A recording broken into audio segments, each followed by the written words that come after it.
Fortunately, you don't have to listen to me anymore. Jose asked me if I would introduce our colleague, Assam Awad.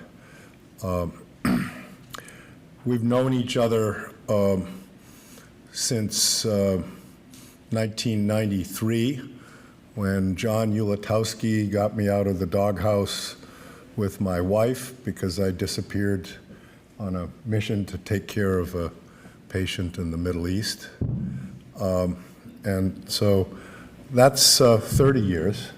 In getting to know and work with Assam, I followed the advice of a third mentor. We had, or fourth, I don't know, or fifth, between Guy McCann, Shirley Somer, and Don Long. We also had Mark Rogers. And Mark's made a point to me, which all of you are living, and that is, if you want to change things worldwide, like Gene has shown us that we're doing, you need to get out of Baltimore. And you need to find friends and collaborators who share the same problems. And Assam is a wonderful friend, a wonderful collaborator. He's honest and tells all of us when we have faults. And he picks us up and helps us do better. He's a tremendously intelligent person who didn't do an MD, PhD, but educated himself in molecular biology at the Woods Hole Laboratory, developed a national course for training neurosurgery residents in neuroscience, and now as a model example, both as a master clinician in cerebrovascular neurology. He's the professor of cerebrovascular neurology at the University of Chicago. He's been my co-investigator in the MISTY and CLEAR trials and led the process of standardizing an intervention for minimally invasive surgery, and at the same time has been working at the molecular level to understand cerebral cavernoma, an inherited disease and a spontaneous disease that has a molecular footprint. And he's the leading investigator in this area with a history of, I think, 20 years of NIH-funded R01s, and he's closing in on some solutions there. He also happens to be the guy who actually found the gene for cavernoma. So he's going to talk to us from both sides about the future of neurocritical care. I'd like you to welcome Assam Awad.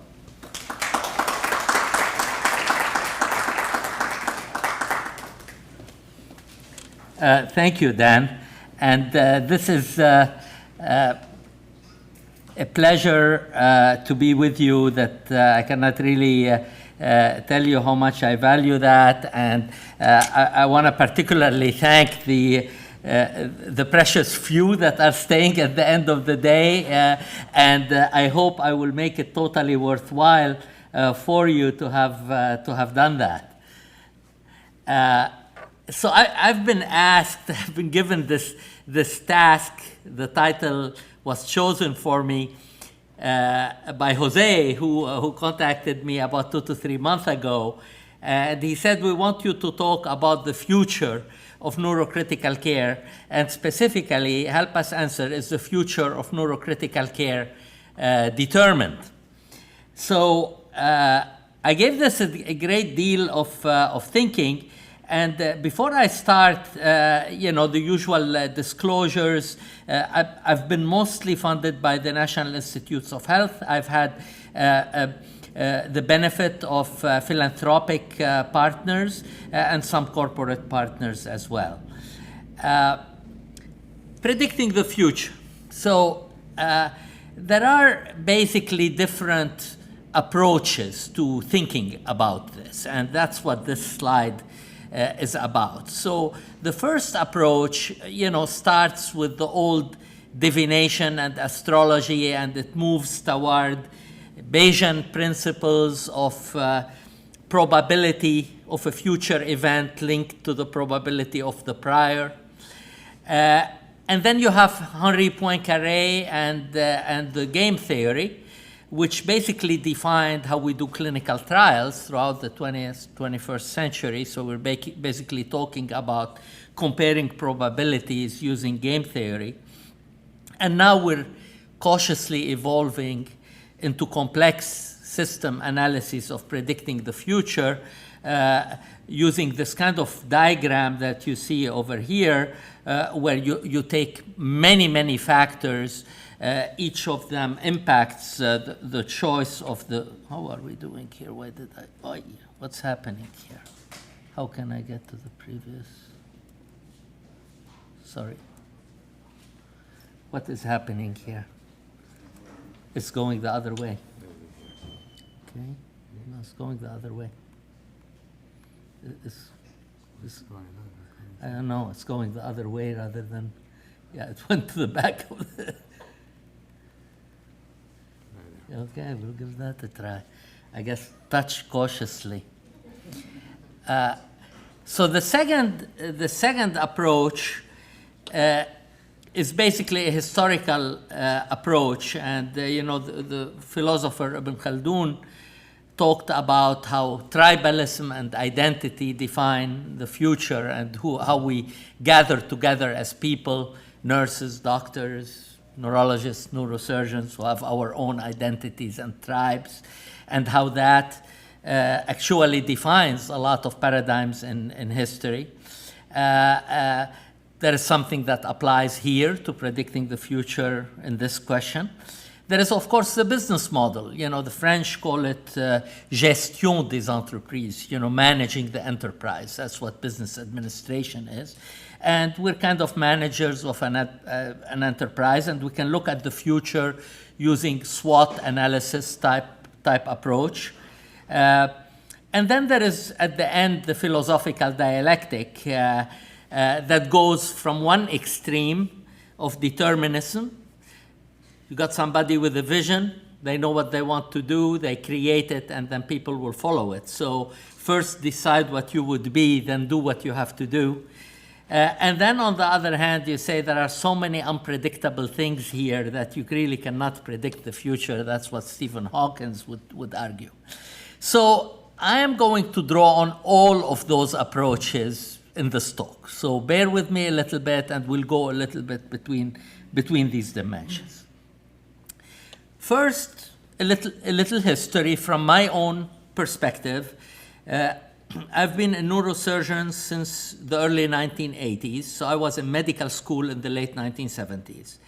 And my first experience in neurocritical care was at a hospital here in Loma Linda, California. It was a brand newly built hospital. And on the 8th floor, the chief of neurosurgery had created a neurosurgical unit. It was George Austin. And that unit was 10 beds around a circle with a nurse's station in the middle. I was a medical student. And I experienced how some sick patients would be moved to 4 of the beds that had ventilators, while the other beds had the rest of the neurosurgical patients.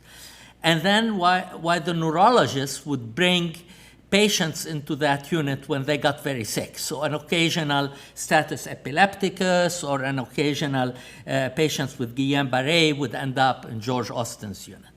The reason I'm mentioning this is that I now learned that throughout the 1970s, and Don Long would agree, the first really what we call neurocritical care units were neurosurgical units for some of these big characters. Leonard Mallet had one at Mount Sinai very early. There was obviously one at Columbia, etc.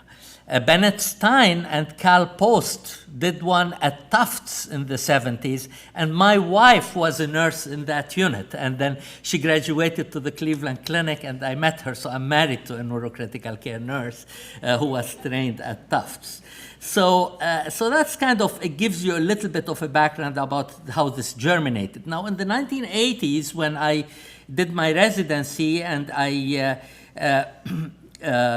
fellowship and started a faculty position, I also accompanied the process of units developing that had a slightly different dimension. And this was exactly the time that the NCCU here at Hopkins was launched. But there were similar things happening at the Cleveland Clinic, at Mayo, at the Barrow Neurologic Institute where I did my fellowship, etc. And these became multidisciplinary units that about half of the cases were neurosurgical or neurotrauma patients, and the other half were miscellaneae. The difference was evolving around that time, and the units were differentiating around that time.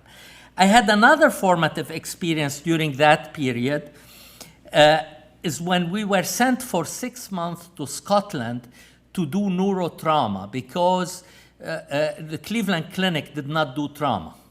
So as neurosurgery residents, we would be sent to Scotland. So I went to this institution, the Royal Infirmary of Edinburgh, and at that time, Prof. Miller had become the professor of neurosurgery there following Norman Dott, and he had come from Virginia and was from the School of Monitoring ICUs, and he converted the Royal Infirmary of Edinburgh into a neurotrauma unit that would actually accept every patient from Eastern Scotland with any head injury with a loss of consciousness or awareness.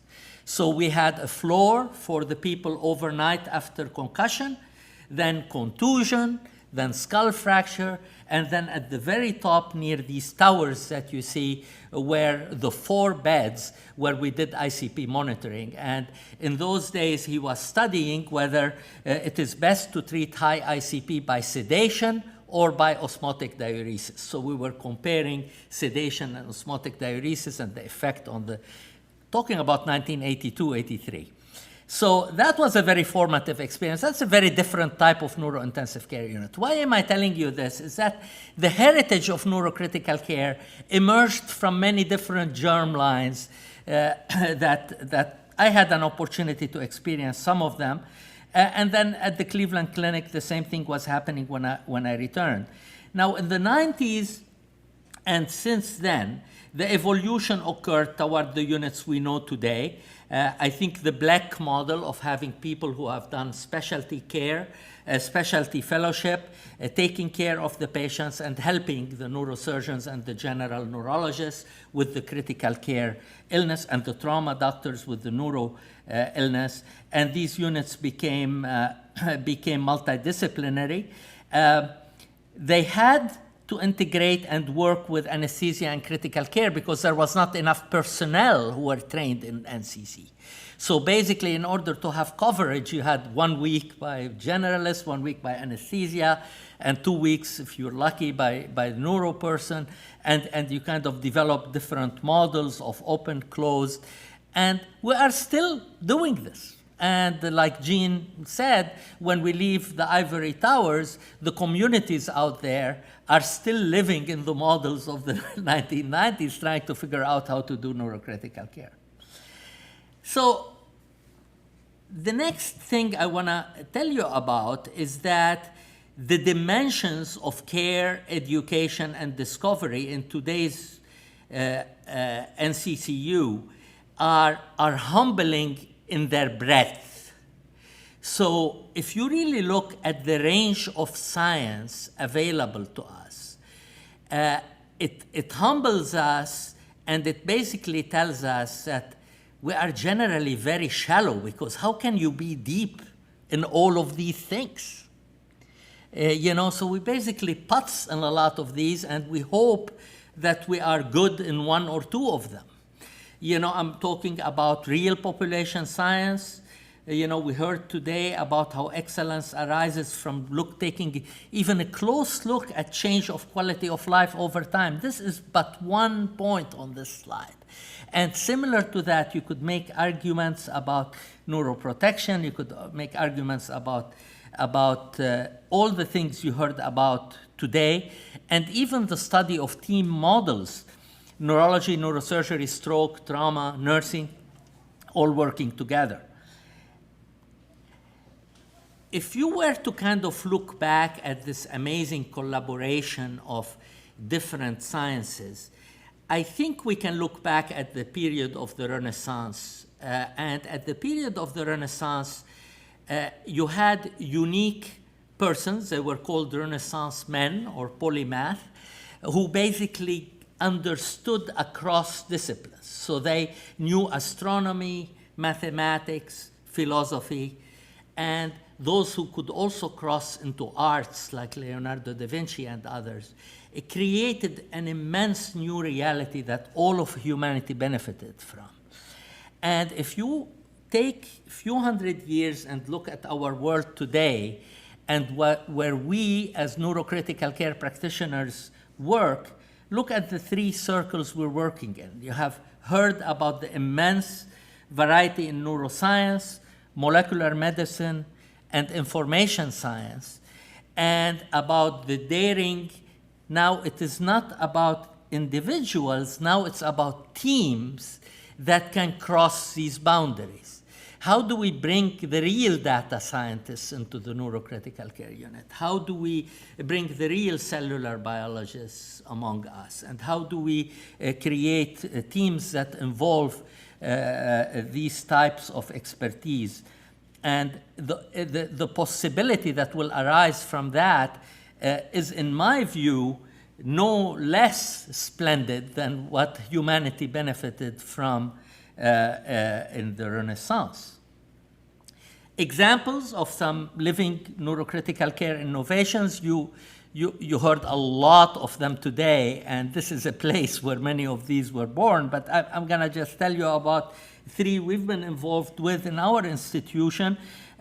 My partner in crime is Fernando Goldenberg, who's standing with me there, who's the head of neurocritical care in Chicago. And he has a young faculty member on his team who is studying machine learning and artificial intelligence to look at the first CT scan after cardiac arrest and then predict whether that first CT scan, which none of us thinks we see anything on it, can actually predict who's going to recover and who's not from that first CT scan. And the ROC curve is unbelievable. When we just kind of stepped back and let artificial intelligence do it, it actually was able to select the scans of the survivors from two scans that to me and to neuroradiologists look identical. So obviously there is stuff we don't know that we need to discover in those lines. The other in the middle is something I do and our team, and we recently launched the company with the University of Chicago. Here we are looking at blood molecules that reflect gene alterations in the brain. So whether that gene alteration is a cavernoma or a cerebral hemorrhage or amyloid angiopathy, if you take a group that has it and the group that doesn't, there is a unique blood signature to the group that has it. And that unique blood signature is made up of microRNAs, metabolites, and proteins. And if you select the ones that are not intercorrelated, but that are complementary, you can come up with 3 or 4 molecules that are weighted. So we call our company smart blood tests. So you weigh the combination of these molecules and you have a predictive or diagnostic or a monitoring biomarker for almost any entity you want to study. And to the right is my other adventure with Dan Hanley for about 20 years now with getting blood clot out of the brain after a hemorrhage. And the dimensions there are not just trialing it out, which everybody knows about the trials, but is how do you build the teams to do it? What kind of catheter to use, how to teach people to do it, and then the task. And if you really think you know the task, you don't know the task. So after the trial, we learned this one curve over here says that functional benefit does not start to happen until 70% of the hematoma was removed. And after that, for every additional 5%, you gain the notch on the Rankin score. So you have a target. It's important to know that, and discovering that and doing the math and figuring it out. And then also changing how the procedure is done. We no longer take the patients to the operating room, because in the operating room, we're operating on the image that was done before we got to the OR. We do the procedure in the CT scanner. So at Evanston Hospital, I put a CT scanner in the neuro ICU, and then we have actually a procedural CT scanner at University of Chicago, or the portable CT. And you are able to then do the procedure in real time and get the catheter exactly where you want it.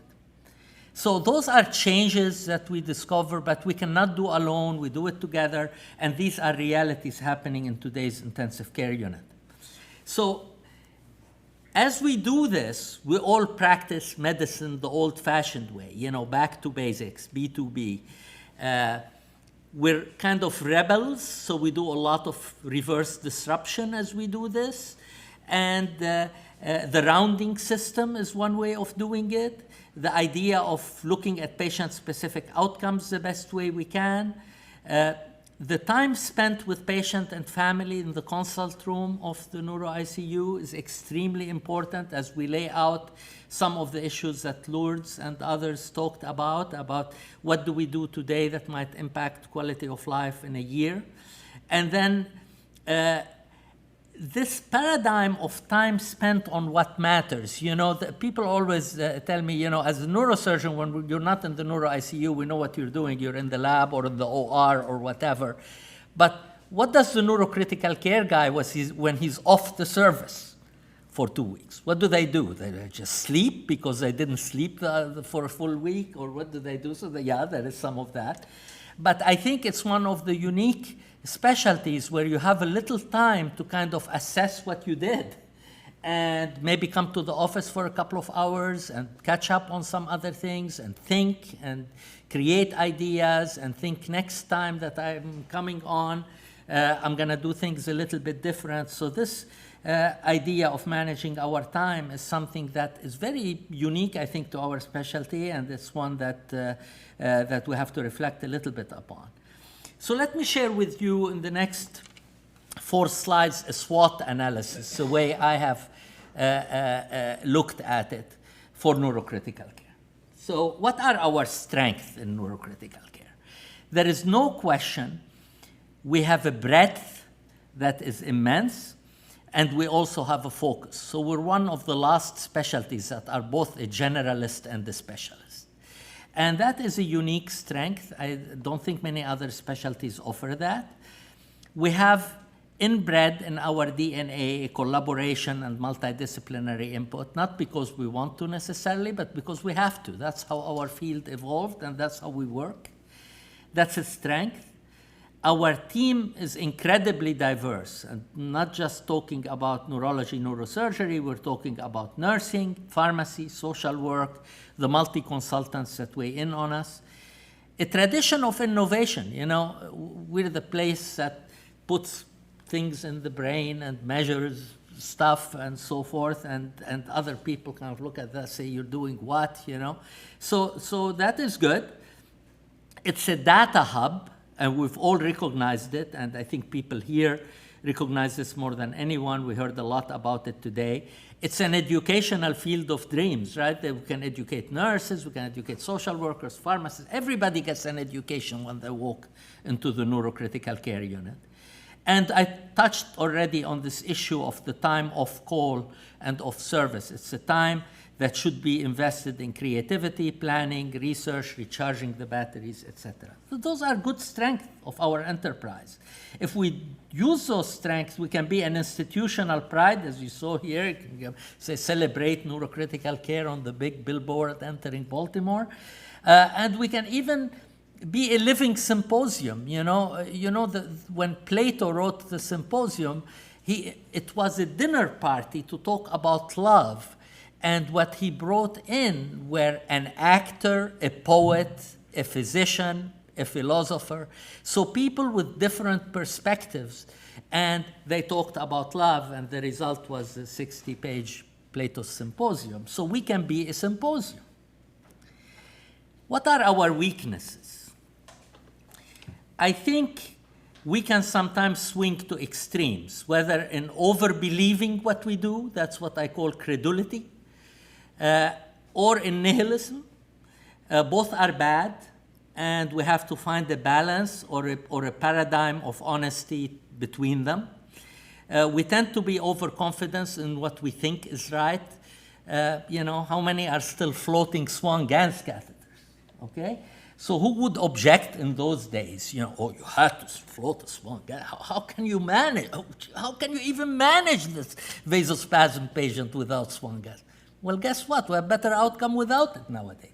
So sometimes we have to kind of take a step back about overconfidence and overbelieving. Our field is full of myth and specialist cloistering, the Loyola syndrome, our way of doing things. I know it and you don't. This is the brain. What the hell do you know? Uncontrolled secondary gains are probably our weakest link. All of us walk to work with secondary gains. The key is controlling. So whether that secondary gain is power or money or whatever it is, we need to kind of acknowledge it and control it, or the experiment of our work is very biased, just like we control for bias in the lab. Amateurism is a problem. So anytime we are playing in a field where 100 scientific concepts are playing out, we are inevitably amateurs at 95% of them. And amateurism and shallowism, is a problem that we have to recognize. We have to inoculate our teams with experts so they could teach us. So we cannot just use the word AI loosely without having somebody who really knows what the hell AI is, and so forth. The follow-up is a big issue. And, Lourdes already talked about this. What happens when your MRS3, is variable. So it's an MRS3 at 1 month doesn't mean you're an MRS3 at a year. And you're not going to live only a month. You're going to live the rest of your life. So what does that really mean? And how many of you see patients after they leave the ICU? So this idea of how do we follow people so we really know whether we did is good or not. Dr. Long was talking about surgeons who do surgery and don't ever see their patient later. Well, we kind of do a little bit of that in neurocritical care, and we have to be careful about that and at least build our teams so that we get that feedback if we ourselves cannot do it. So I'm being honest with you, these are weaknesses. What are the opportunities? So the spread the knowledge opportunity is immense. So our institutions are growing, they're scaling up, they're buying institutions, and they're moving out, which gives us an opportunity to spread the knowledge out, to teach up and down within the system, inside and out the system. What do I mean by inside? Consult to other ICUs. Our neurocritical care consult team now, not just running the neuro ICU, but doing consult in the CCU is where a lot of brain injury is happening. You've got all these bleeds in the brain being caused in poor cardiac output patients of various anticoagulants and machines that I don't know if they'll ever get off of them or not, but they're bleeding in their brain, and they need us, and we have an opportunity to create a new service. The tele-neurocritical care, I didn't hear much about it today, but that is a very important opportunity when you buy a hospital, outside. how are you going to manage neurocritical care and keep the Hopkins standard? You know, we have to think about that, and whether teleconsulting, whether network support, and then the EMS and transport protocols are important. Neurocritical care has to start at the referring hospital or at the side of the road where the injury takes place. So this hits very closely home in aneurysmal subarachnoid hemorrhage, where they leave a hospital grade 2, they come to us, they're grade 4. It happens over and over again. So obviously, we did something really bad during the transport. Leverage neurocritical care values, which we talked about, to redefine excellence. Measure and deliver true value. So what do I mean by that? You know, what's our value to our healthcare system? How do you tell it if it's worth investing in 2 more on your team or 3 more? How do we measure it? You know, the ledgers that we use for measure. We have to take a step back and learn from business models in terms of how do you really deliver value, and how do you talk your colleague that you're providing an added value that is worth the added investment. And then the power of a crisis. We heard about how COVID made us go and take care of people who are not neuro-ill, but also COVID allowed us to discover things about brain injury that happened in the COVID situation, that if you didn't have neurocritical care, people awake and watching would have totally missed it. You know, the bleeding in the brain, the hyperthrombotic situations, etc. Threats. There is no problem that happens if you see it coming. Because if you see it coming, you can kind of deal with it a little bit. So a big issue here is that sometimes we are so busy in our own world that we don't see it coming, and then we're surprised that, you know, there is some new guy on the 3rd floor telling us what to do, and we didn't really realize who that person was or how it's going to affect our lives or whatever. So it's very important to kind of be engaged in the environment, have scouts, spies, whatever you want to call it, to figure out what's going on out there that's going to affect us, both threat to us and opportunity for us to help. The corporate mentality is an issue, right? So we are scaling up. But are we scaling the mission in the same way? You know, what does it mean to buy 4 hospitals? Is our education expanding by that same amount? Is our research expanding by that same amount? Then it's a good use of that scaling. If we're only doing it to generate more RVUs, but the other stuff is held behind, then that's not very good scaling. So I think we have to understand those threats and live with them and recognize them.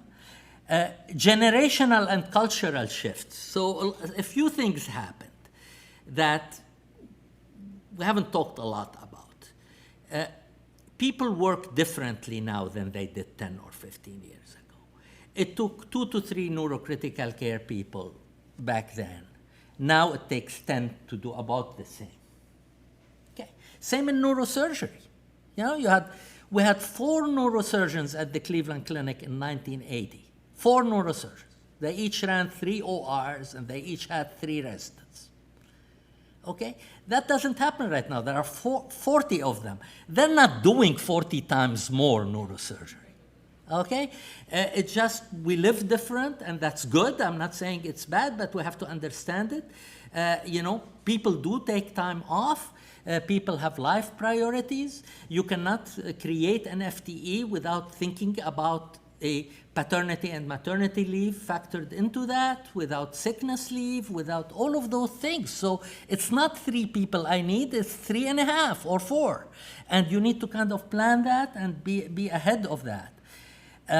Silence is a big threat. You know, letting things happen and say nothing about it is a problem, because later on fixing it is a lot more difficult. So be disruptive, be a pain in the neck. If you don't want to do it, have someone on your team who is. Okay, it's always good to have somebody who's a pain in the neck. Make sure you protect them, but they will give you a lot of value, because I think disruption is very healthy. My final slide is a little bit about that. And a couple of things I want to warn about as threats as I wrap up my talk. As we have an explosion of information, we have a huge threat about misinformation and about bad data and about bad knowledge and about fake science. This is for you, Dr. Long, and I apologize. I don't want to offend anybody by that slide about the underwear. But there are a lot of associations that we live with and fancy graphs that we grow that have nothing to do with causation, okay? So, you know, just like this says, is this proof of global warming, you know, it can be something equally ridiculous for us to say that, you know, this new antibiotic I used is what changed infection rates. It's not that new antibiotic, it's probably something else that we did. And we don't know, you know, we have to have controlled experiments. So pseudoscience is rampant, and it is a big, big danger as you look at Wikipedia, as you look at PubMed even, because they are all quoted the same. You look at articles now to do a systematic review, and you got about 50 that have to be rejected because they're crap. Okay, and who decides this, and what are the standards, you know? We cannot see criticism as a conspiracy. As much as it is a pain in the neck, we should invite criticism, because that's really what puts us on a good footing. We should limit the claims of usefulness, not over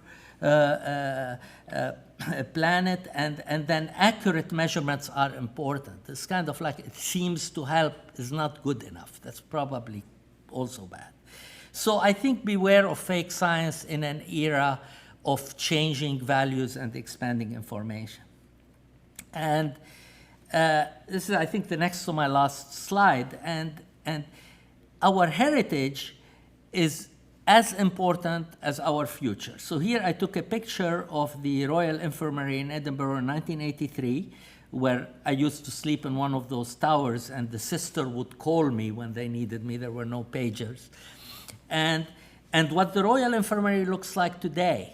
I went recently to Edinburgh. And I think the same is true around here.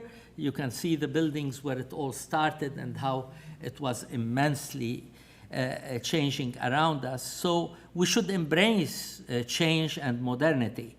I think I summarized these in my email back to you when I accepted the talk.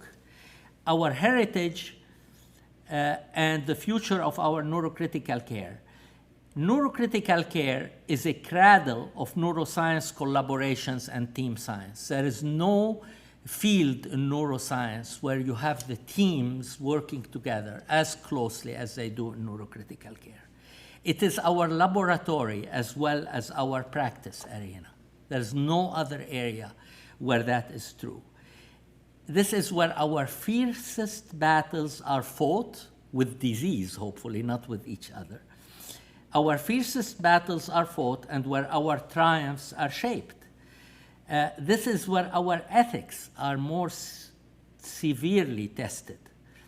This is where self-promotion and credulity and nihilism die because of each other.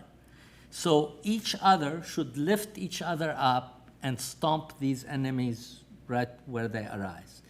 Neurocritical care, I believe, as I look at the future, shall remain all of this, and also the space where practice innovations are honed, where interdisciplinary priorities are balanced, where big data, biomarkers, the golden age of neuroscience meet individualized medicine. You heard all about it today. Neurocritical care has a philosophy.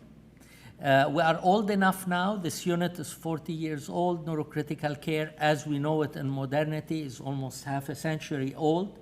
It is the medical discipline aimed at the timely recognition, prevention, and treatment of injury to the central nervous system and its neurologic, systemic, and psychologic sequelae. We have an identity, so we have metaphysics. We have a method, that's what philosophers call epistemology, and we have a purpose, our ethics. So these are the elements of philosophy. We should have take enough time to study and articulate these philosophies. And this is where I want to talk a little bit about the balance of the mainstream and the disruption at the boundaries. So some of you heard me give talks. I use this paradigm because I'm kind of a blood vessel guy, so I know a lot about flow. So the flow is most efficient in the center of the tube. It is aligned, it is fast, it gets a purpose, it delivers. This is the mainstream. And as specialists, we have to have a role at the mainstream. This is very important. This is where we deliver value, efficient, swift, aligned. But that's not where the exciting stuff happens. The exciting stuff happens where flow is slowed down and where there is disruption at the boundaries. This is where there is control systems, where endothelium controls everything in the vessels. Also where even in metal tubes, that's where really the issues arise. It is slow, messy, but that is where control, impact, interaction, and innovation take place. So we cannot just be mainstream guys. We have to have a balance of both of these. And I think Neurocritical Care Unit has already two weaved chains in its helix that allow us to both thrive at the mainstream and at the boundary. So I hope that I gave a slightly different perspective about our future based on our heritage, and that it has been worthwhile for you. It's been the honor of my life to be with you today. Thank you.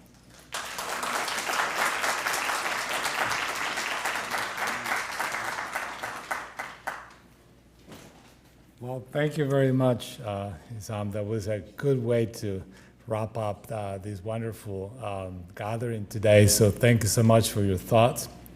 I'm glad that we're recording this so we can always go back and listen to it again and remind ourselves, where we need to be 40 years from today. I think with that, I'm just going to give some brief closing remarks. I just want to thank everybody. I know especially for those of you that stayed here until late in the day.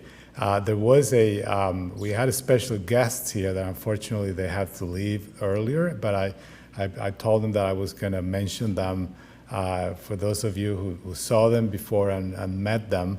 It's a wonderful couple. They're both alumni, Hopkins alumni from the School of Public Health. They actually met 40 years ago in 1982. And they've been a couple ever since. And she was our patient in the NCCU, and he was the person that we were talking to all the time, and we actually became friends. He's originally from Ecuador, and he used to work at the World Bank. And so they came here, and they were so happy when they got the invitation that they immediately responded, and they were here all day. They just left right before the break. So this is Patricia Marquez and Lonnie Marquez, if you remember.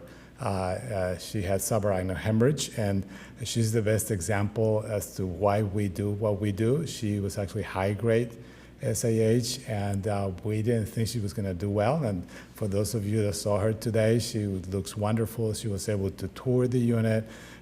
She has recovered quite well. So thank you very much. Thank you for all you do. And let's go to the dinner. Thank you. Yeah.